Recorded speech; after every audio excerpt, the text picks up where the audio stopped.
Welcome to our channel, where you learn French through fun and inspiring stories. Je m'appelle Amina. Quand j'avais 19 ans, je pensais que la France allait changer ma vie. Je croyais que là-bas, je trouverais facilement un travail. Que je gagnerais beaucoup d'argent et que je pourrais aider ma famille. Mais je me trompais. Avant de vous raconter mon histoire, dites-moi dans les commentaires. Que feriez-vous si vous deviez quitter votre famille pour essayer de lui offrir une vie meilleure? Maintenant, laissez-moi vous raconter ce qui m'est arrivé. Je suis née dans une petite ville pauvre. Notre maison était vieille. Le toit laissait entrer la pluie pendant l'hiver. Les murs étaient fissurés, le sol était froid. Mon père travaillait très dur, mais son salaire était faible. Ma mère essayait toujours de nous donner le sourire malgré les difficultés. J'avais 2 petits frères. Chaque soir, je regardais leur visage et je pensais: je veux leur offrir une vie meilleure. Mais je ne savais pas comment. Un jour, mon père est tombé malade. Il ne pouvait plus travailler normalement. Les factures s'accumulaient. Parfois, nous n'avions presque rien à manger. Je voyais l'inquiétude dans les yeux de ma mère. La nuit, j'entendais mes parents parler à voix basse. Ils pensaient que je dormais. Mais j'écoutais. J'entendais des mots qui me faisaient peur. Nous n'avons plus assez d'argent. Comment allons-nous payer? Que va devenir notre famille? Chaque fois que j'entendais ces phrases, mon cœur se serrait. Je me sentais impuissante. Je voulais aider. Je devais aider. Un soir, j'ai pris une décision. Une décision qui allait changer toute ma vie. J'allais partir en France. J'avais entendu beaucoup d'histoires. Des gens qui avaient quitté leur pays, qui avaient réussi. Des gens qui envoyaient de l'argent à leur famille. Des gens qui construisaient des maisons. Je pensais pouvoir faire la même chose. Quand j'ai annoncé ma décision à mes parents, ma mère a commencé à pleurer. « Tu es encore jeune, Amina. » Mon père a baissé la tête. Il semblait triste. Très triste. « La vie est difficile là-bas, » a-t-il dit. Mais ma décision était prise. Je voulais sauver ma famille. Même si j'avais peur. Même si je ne savais pas ce qui m'attendait. Le jour du départ est arrivé. À l'aéroport, mes jambes tremblaient. Ma mère me serrait très fort dans ses bras. Je sentais ses larmes sur mon épaule. Mes petits frères pleuraient. Moi aussi. Je n'avais jamais été aussi triste. Pour la première fois de ma vie, j'allais vivre loin d'eux. Quand l'avion a décollé, j'ai regardé par le hublot. Les nuages défilaient lentement. Je pensais à ma famille. Je pensais à notre maison. Je pensais à tous les sacrifices que nous avions faits. Et je me suis promis une chose. Je n'abandonnerai jamais. Même si la vie devenait très difficile. Quelques heures plus tard, je suis arrivée à Paris. Tout était différent. Les bâtiments, les rues, les gens, les bruits. Je me sentais perdue. Très perdue. Au début, j'étais impressionnée. Mais cette sensation a disparu rapidement. Parce que la réalité était beaucoup plus dure que je l'imaginais. Je vivais dans une petite chambre. Une chambre minuscule. Elle était tellement petite que je pouvais presque toucher les 2 murs en même temps. Le loyer était cher. très cher. Chaque euro comptait. Je cherchais du travail tous les jours. Je marchais pendant des heures. Je déposais des CV partout. Restaurants, magasins, cafés, hôtels. Partout. Mais personne ne m'appelait. Les jours passaient. Puis les semaines. Toujours rien. Chaque refus faisait un peu plus mal. Chaque refus cassait un peu plus mon espoir. Un soir, je suis rentrée dans ma chambre. J'ai regardé mon téléphone. Un message de ma mère m'attendait. Ton père ne va pas mieux. En lisant ces mots, mes yeux se sont remplis de larmes. Je voulais être auprès de lui. Je voulais le serrer dans mes bras. Mais j'étais à des milliers de kilomètres. Cette nuit-là, j'ai pleuré longtemps. Très longtemps. J'avais l'impression d'avoir échoué. Pourtant, le lendemain matin, je me suis levée. J'ai essuyé mes larmes. Et je suis repartie chercher du travail. Parce que je n'avais pas le choix. Parce que ma famille comptait sur moi. Parce que je refusais d'abandonner. Un après-midi, alors que la pluie tombait sur Paris, quelque chose d'inattendu est arrivé. La pluie tombait fortement sur Paris. Mes chaussures étaient mouillées. Mes mains étaient froides. J'avais marché toute la journée pour chercher du travail. J'étais fatiguée. Très fatiguée. Je n'avais presque plus d'argent. Je regardais les vitrines des boulangeries. L'odeur du pain chaud me donnait faim. Mais je devais économiser chaque euro. Je pensais à ma famille. Je pensais à mon père malade. Je pensais à ma mère qui faisait tout pour garder le sourire. Alors je continuais à avancer. Soudain, je suis passée devant un petit café. Une affiche était collée sur la porte. Recherche employée. Mon cœur s'est mis à battre plus vite. Peut-être que c'était ma chance. J'ai respiré profondément et je suis entrée. À l'intérieur, l'air était chaud. L'odeur du café remplissait la pièce. Derrière le comptoir se trouvait une femme d'une 50aine d'années. Elle avait un regard sérieux mais gentil. « Bonjour, mademoiselle. »« Bonjour. » Ma voix tremblait un peu.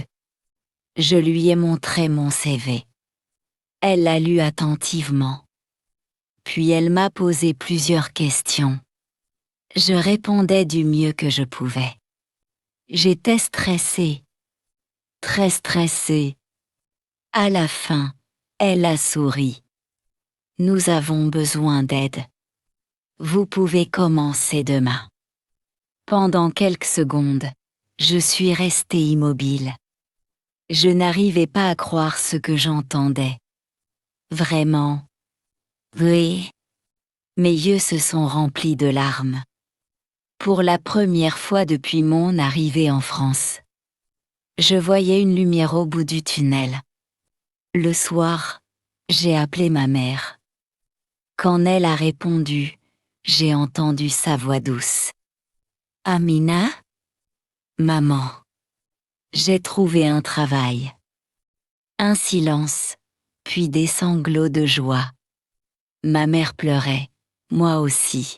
« Je suis fière de toi, ma fille. » Ces mots ont réchauffé mon cœur. Le lendemain, j'ai commencé mon nouveau travail. Ce n'était pas facile, je devais nettoyer les tables, servir les clients, porter des plateaux lourds, rester debout pendant des heures. Le soir, mes jambes me faisaient mal. Mon dos aussi, mais je ne me plaignais pas. J'étais reconnaissante. J'avais enfin une chance. Les semaines passaient, je travaillais beaucoup. Parfois 10 heures par jour, parfois plus. Quand je rentrais dans ma petite chambre, j'étais épuisée, mais je souriais. Parce que je pouvais enfin envoyer un peu d'argent à ma famille. La première fois que j'ai envoyé de l'argent, j'étais très émue, je savais que ce n'était pas beaucoup. Mais pour nous, cela représente énormément. Quelques jours plus tard, ma mère m'a appelée. Sa voix semblait plus légère. Plus heureuse, grâce à toi. Nous avons payé plusieurs factures.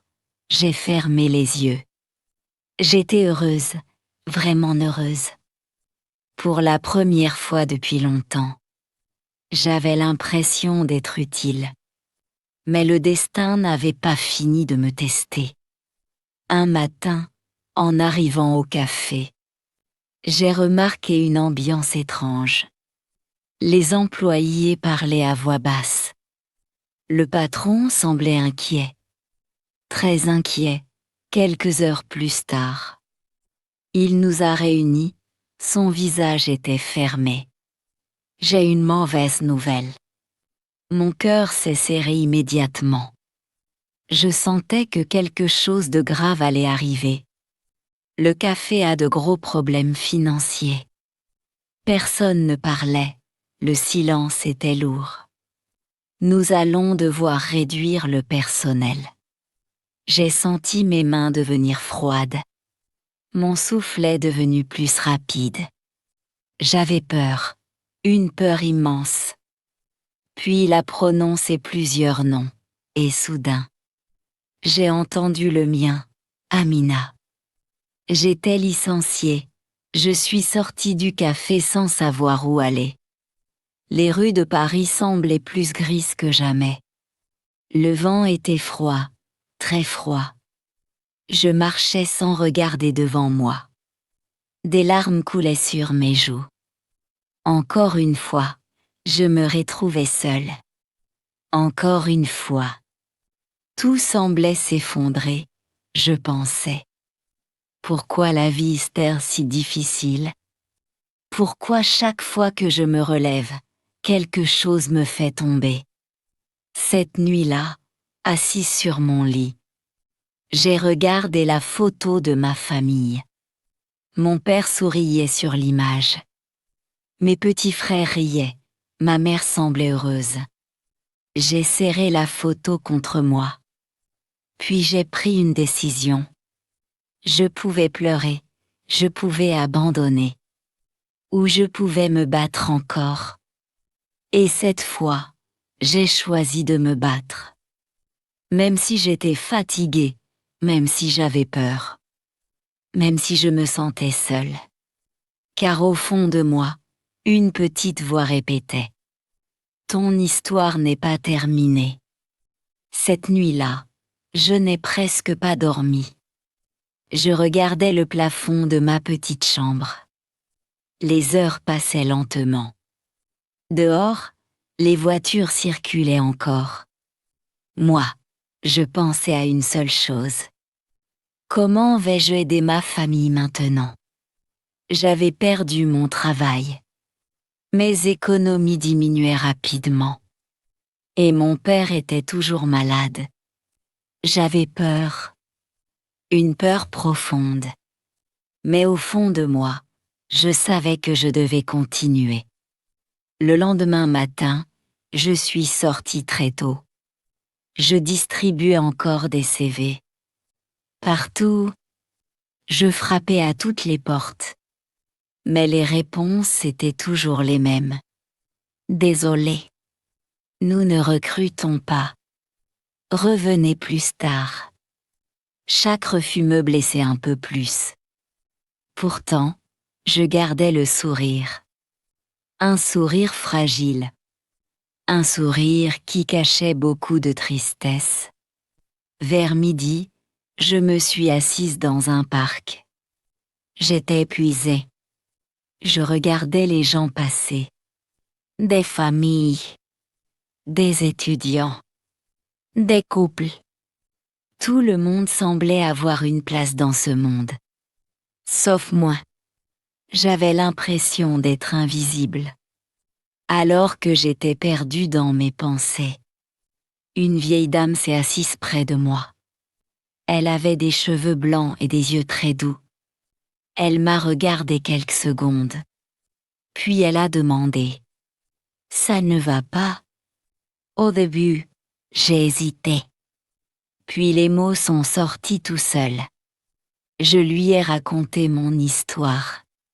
Ma famille. Mon père malade. Mon voyage en France. Mon travail perdu. Mes difficultés. Théo. La vieille dame écoutait attentivement, sans m'interrompre. Quand j'ai terminé, elle a posé sa main sur mon épaule. « Tu es courageuse. » Ces mots m'ont touchée. Cela faisait longtemps que personne ne me les avait dit. Je ne me sens pas courageuse, ai-je répondu. Elle a souri. Les personnes les plus courageuses sont souvent celles qui ont peur mais qui avancent quand même. Je suis restée silencieuse. Ces paroles résonnaient dans mon cœur. Avant de partir, elle m'a donné une petite carte.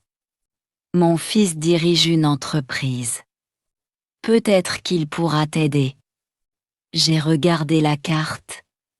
Je n'osais pas croire que cela pouvait changer quelque chose. Mais c'était une opportunité. Et je ne pouvais pas la laisser passer. Le lendemain, j'ai appelé le numéro. Quelques jours plus tard, j'ai obtenu un entretien. J'étais très nerveuse. Mes mains tremblaient. Mon cœur battait vite. Très vite. Quand je suis arrivée, j'ai découvert une entreprise moderne et élégante.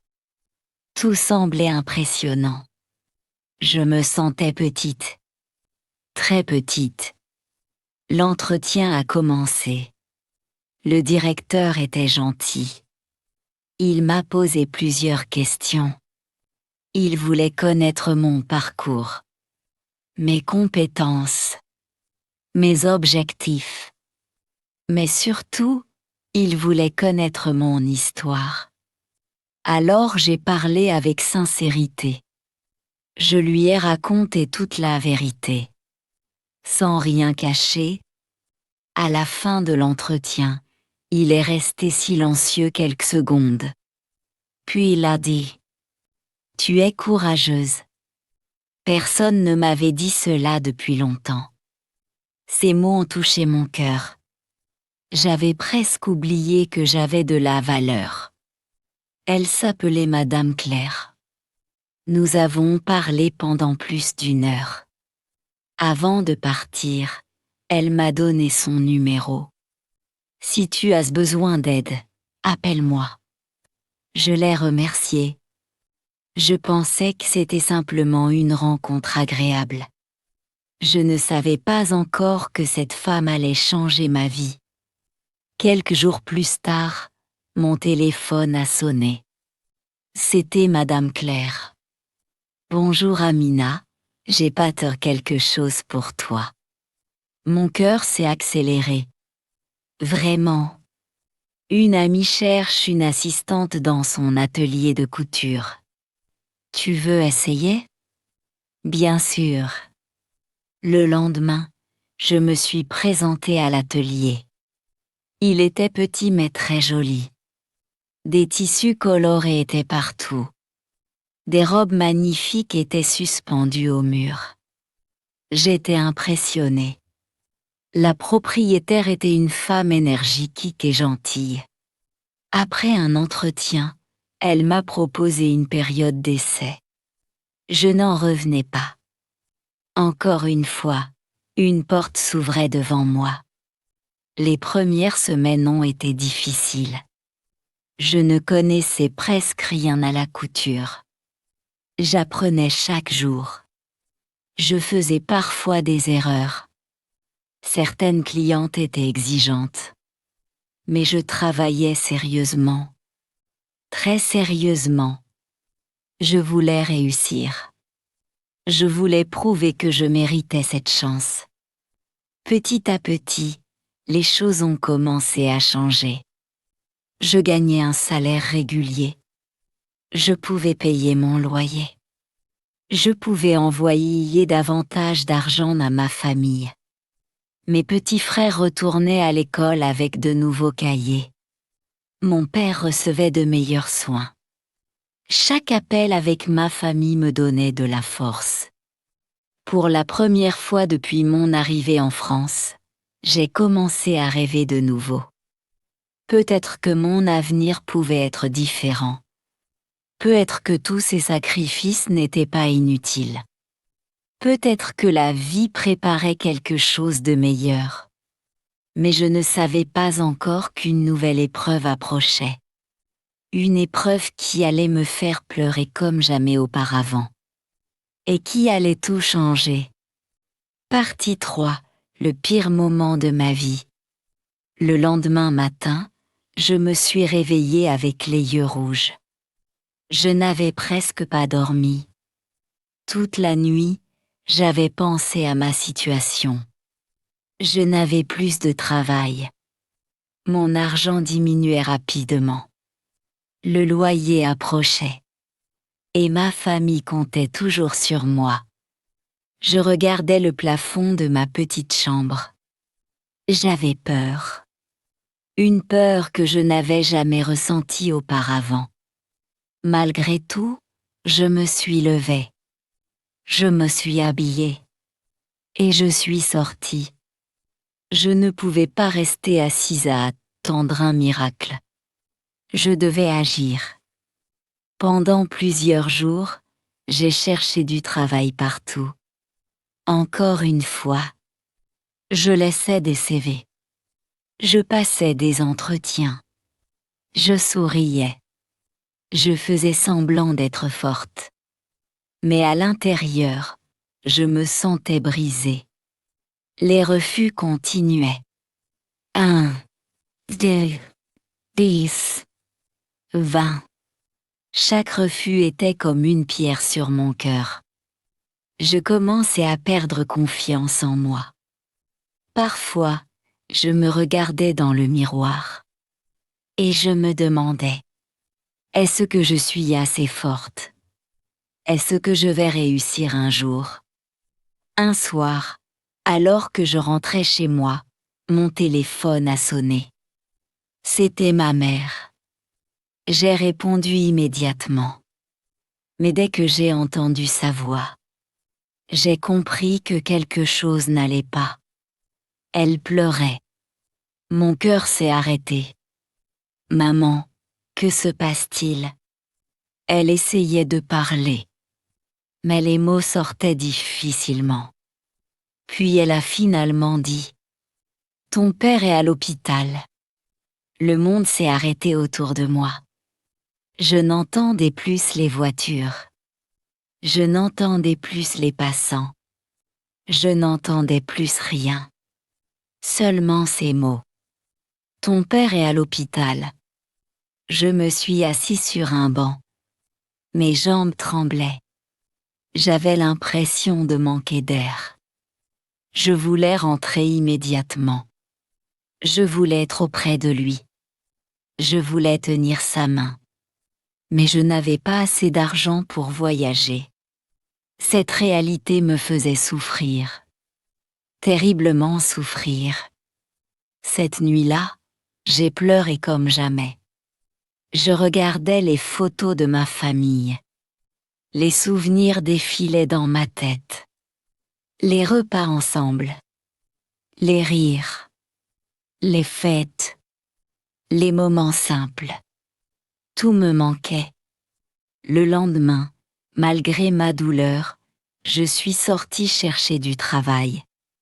Je ne pouvais pas abandonner. Pas maintenant. Pas après tous les sacrifices. Pas après tous les efforts de mes parents. Les jours suivants furent les plus difficiles de ma vie. Je mangeais peu. Je dormais mal. Je vivais avec l'angoisse. Chaque appel de ma mère me faisait peur. J'avais toujours peur d'entendre une mauvaise nouvelle. Puis, un après-midi, alors que je distribuais encore des CV, une femme m'a arrêtée. Elle travaillait dans une petite entreprise. Elle avait déjà vu mon CV quelques jours plus tôt. Vous cherchez toujours du travail. Mon cœur a commencé à battre très vite. Oui, madame. Elle m'a regardé quelques secondes. Puis elle a dit: Venez demain matin. Nous allons essayer quelque chose. Pour la première fois depuis longtemps, j'ai senti une petite étincelle d'espoir. Toute petite, mais réelle. Cette nuit-là, avant de dormir, j'ai regardé par la fenêtre. Les lumières de Paris brillaient au loin. J'ai pensé à mon père. J'ai pensé à ma mère. J'ai pensé à tout ce chemin parcouru. Puis j'ai murmuré doucement: Je vous promets que je vais réussir. Même si je tombe 100 fois. Même si la vie est injuste. Je me relèverai toujours. Parce que je ne me bats pas seulement pour moi. Je me bats pour toute ma famille. Et sans le savoir, ce rendez-vous du lendemain allait changer mon destin d'une manière que je n'aurais jamais imaginé. Parti. Pour une rencontre qui change tout. Cette nuit-là, je n'ai presque pas dormi. J'étais nerveuse. Et si cette nouvelle opportunité disparaissait comme les autres? Et si c'était encore un échec? Mais au fond de moi, une petite voix me disait de continuer. Le lendemain matin, je suis arrivée en avance. Je portais mes vêtements les plus propres. Je voulais faire bonne impression. Mes mains tremblaient un peu. L'entreprise était petite. Rien de luxueux. Mais elle semblait sérieuse. La femme qui m'avait parlé la veille m'a accueillie avec un sourire. Bonjour Amina. Bonjour madame. Elle m'a fait entrer dans son bureau. Puis elle a commencé à me poser des questions. Sur ma vie. Sur mes études. Sur mes difficultés. Sur mes rêves.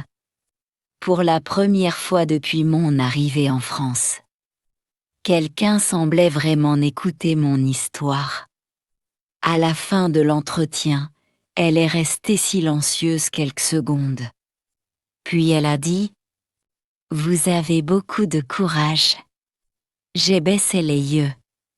Personne ne m'avait dit cela depuis longtemps. Merci.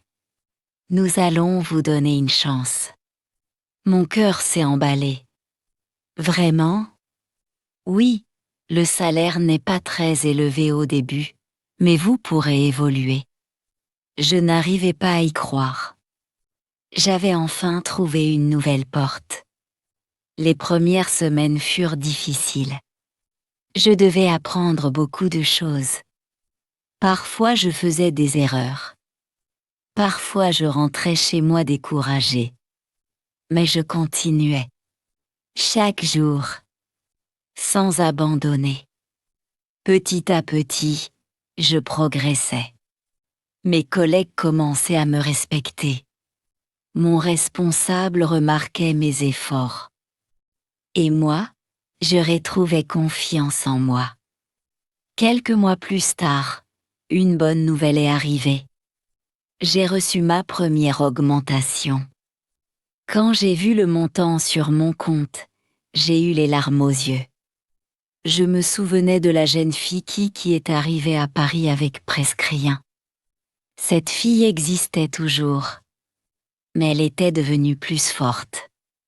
J'ai immédiatement envoyé de l'argent à ma famille. Le soir, ma mère m'a appelée. Sa voix était pleine d'émotion. Grâce à toi, nous avons acheté les médicaments de ton père. Je suis restée silencieuse quelques secondes. Puis des larmes ont coulé sur mes joues. Des larmes de soulagement. Des larmes de bonheur.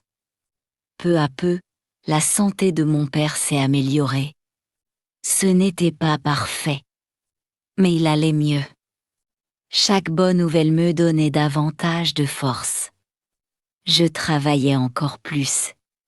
Je voulais construire un avenir solide. Je voulais que ma famille ne connaisse plus jamais la pauvreté. 1 an après mon arrivée en France, je regardais une ancienne photo de moi.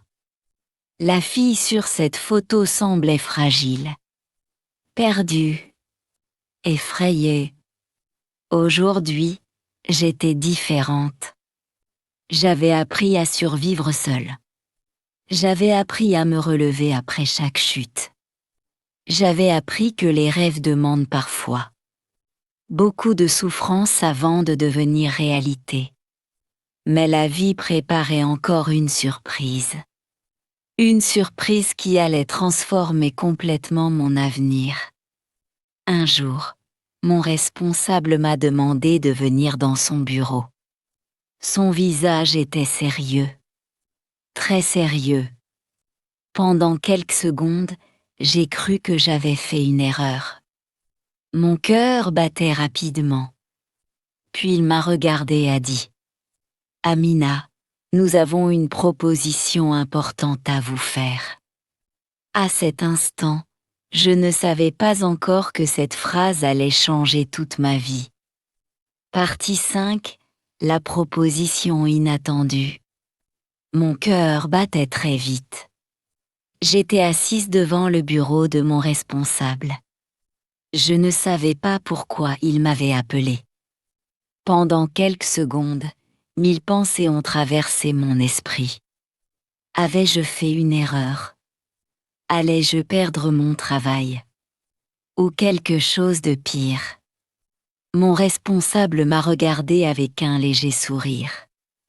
Puis il a dit « Amina, nous observons votre travail depuis plusieurs mois. » Je suis restée silencieuse.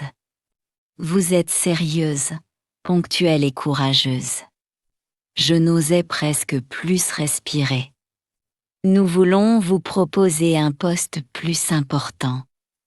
J'ai cru avoir mal entendu. Moi? Oui, vous. Mes yeux se sont agrandis. Je n'arrivais pas à croire ce qui se passait.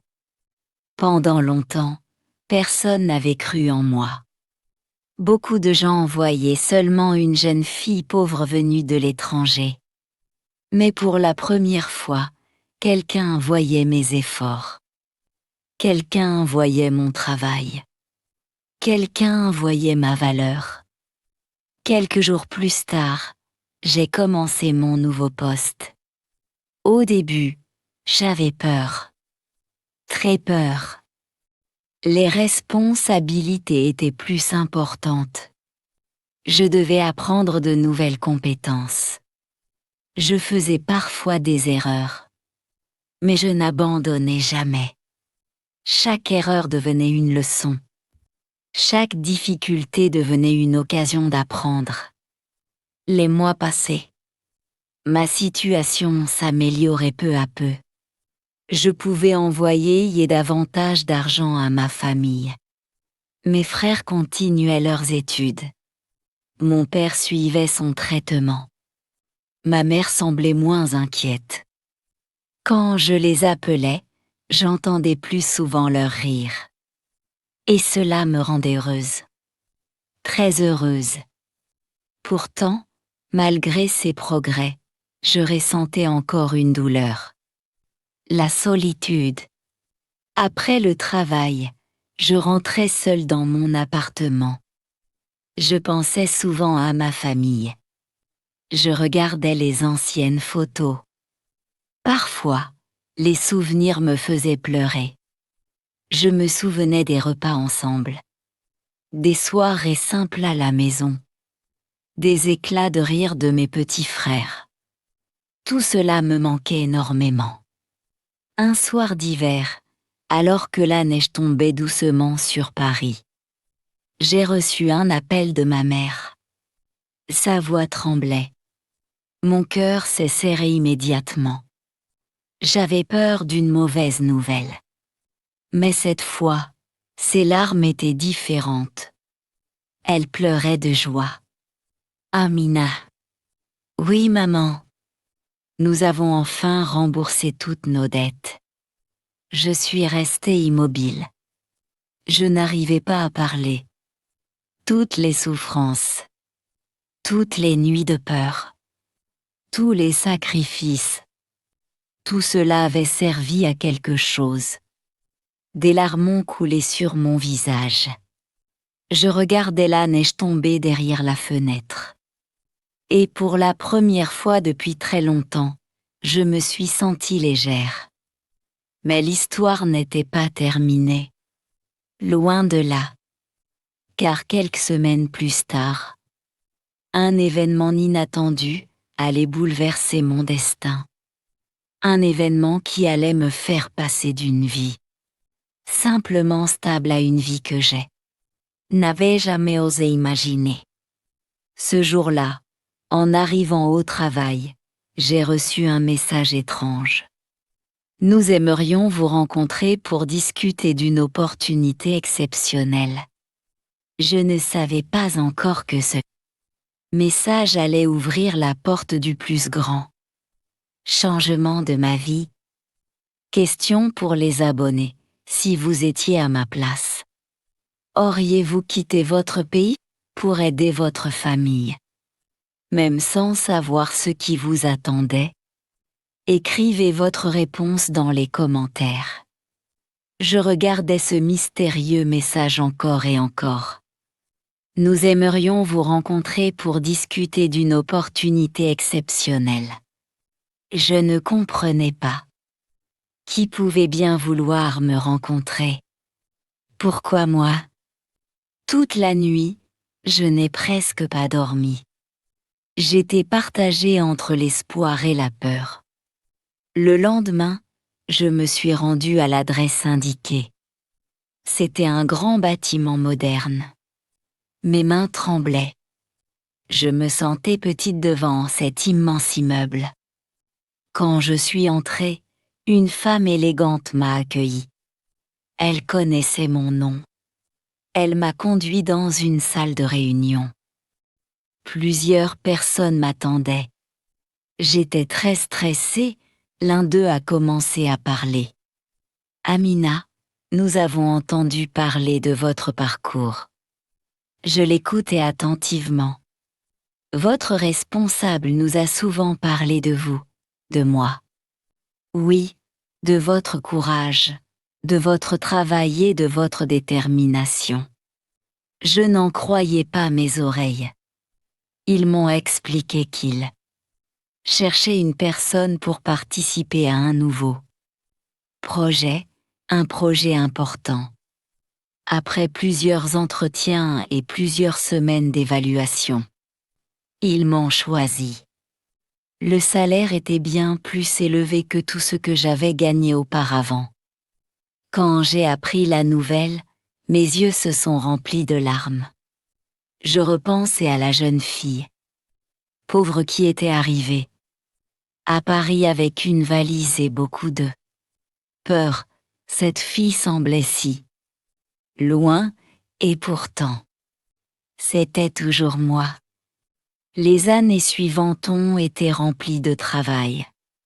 Beaucoup de travail, je continuais à apprendre. Je continuais à progresser. Petit à petit, ma situation financière s'améliorait. Je pouvais enfin économiser, puis investir, puis construire de vrais projets. Pendant ce temps, ma famille allait de mieux en mieux. Mes frères ont terminé leurs études. Mon père a retrouvé une meilleure santé. Ma mère souriait beaucoup plus souvent. Chaque fois que je rentrais leur rendre visite, je voyais le changement. Et mon cœur se remplissait de bonheur. Quelques années plus tard, j'ai réalisé un rêve. j'ai acheté une belle maison pour mes parents. Le jour où je leur ai remis les clés, ma mère a commencé à pleurer, mon père aussi. Nous nous sommes serrés dans les bras. Personne ne trouvait les mots. Nous pensions tout au chemin parcouru, à la pauvreté, au sacrifice, aux nuits difficiles, au moment où nous avions presque perdu espoir. Ce soir-là, assise dans le jardin de cette maison, j'ai regardé le ciel. Le vent était doux, les étoiles brillaient. Je pensais à tout ce qui s'était passé. Et j'ai compris une chose importante. Le succès n'arrive pas en un jour. Il est construit par des milliers. De petits efforts, par des larmes, par du courage. Par des moments où l'on choisit d'avancer alors que tout semble perdu. Si je pouvais parler à la jeune Amina qui pleurait seule dans sa petite chambre à Paris, je lui dirais: ne baisse jamais les bras. Les jours difficiles ne durent pas éternellement, continue d'avancer. Un jour, tu seras fier de toi. Aujourd'hui, quand je regarde ma famille heureuse, je sais que tous les sacrifices en valaient la peine. Mon histoire a recommencé dans la pauvreté. Elle a traversé la douleur, la solitude et les épreuves. Mais elle s'est terminée avec l'espoir, la réussite et l'amour de ma famille. Et c'est la plus grande richesse que j'ai jamais reçue. Merci d'avoir écouté mon histoire. Et vous, qu'auriez-vous fait à ma place? Écrivez votre réponse dans les commentaires. N'oubliez pas de vous abonner à la chaîne pour découvrir d'autres histoires touchantes, pleines d'émotions, d'espoir et de courage. À très bientôt pour une nouvelle aventure.